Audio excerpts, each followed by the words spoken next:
গাজায় চলমান ইসরায়েলি আগ্রাসন ও মানবিক সংকটের মধ্যেই যুদ্ধ এবং যুদ্ধ পরবর্তী পরিস্থিতি নিয়ে জরুরি বৈঠক করেছেন মার্কিন প্রেসিডেন্ট ডোনাল্ড ট্রাম্প।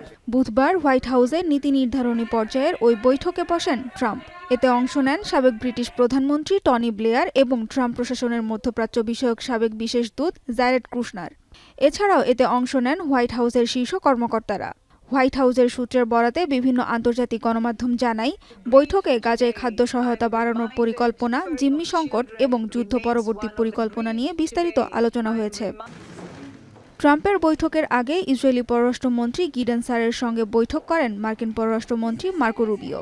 বৈঠকের পর সাংবাদিকদের প্রশ্নের জবাবে ইসরায়েলি পররাষ্ট্রমন্ত্রী জানান, আলাদা ফিলিস্তিনি রাষ্ট্র গঠনের কোনো পরিকল্পনা নেই ইসরায়েলি সরকারের।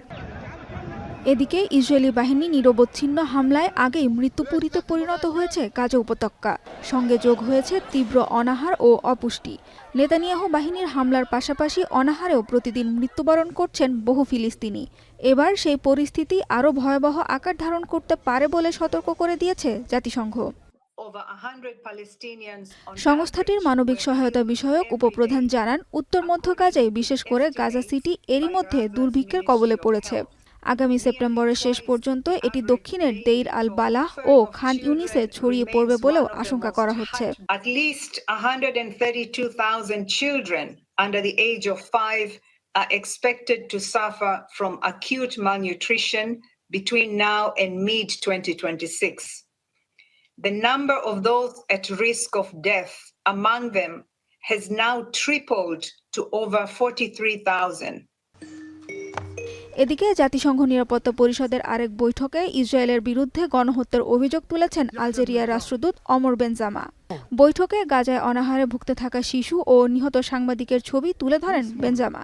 গাজার আল নাসের হাসপাতালে ইসরায়েলি হামলায় সাংবাদিকসহ নিহত 20 জনের কথাও উল্লেখ করেন তিনি। যদিও সব অভিযোগ অস্বীকার করেন জাতিসংঘে নিযুক্ত ইসরায়েলি রাষ্ট্রদূত। Qui avait des familles, qui avait des enfants.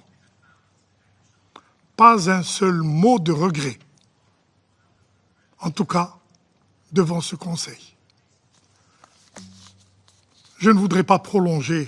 The horrible pictures you showed earlier, we looked at those names and numbers, and I don't want to go into details, but I would meet with you and share with you the information about the diseases of those children you showed and what is the real problem they had. It has nothing to do with malnutrition. গাজায় হামলা শুরুর পর থেকেই Israeli আগ্রাসনে প্রাণ হারিয়েছেন বহু সাংবাদিক।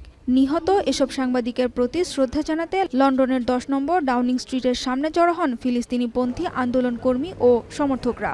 National union of journalist NUJ এর লন্ডন ফ্রিল্যান্স শাখার উদ্যোগে এই প্রতিবাদ কর্মসূচির আয়োজন করা হয়। এতে চলমান যুদ্ধে নিহত 197 জন সাংবাদিকের নাম পড়ে শোনানো হয় এবং তাদের নাম লেখা প্ল্যাকার্ড প্রদর্শন করা হয়। সানজিদা ইসলাম তন্নি, এখন বিশ্ব।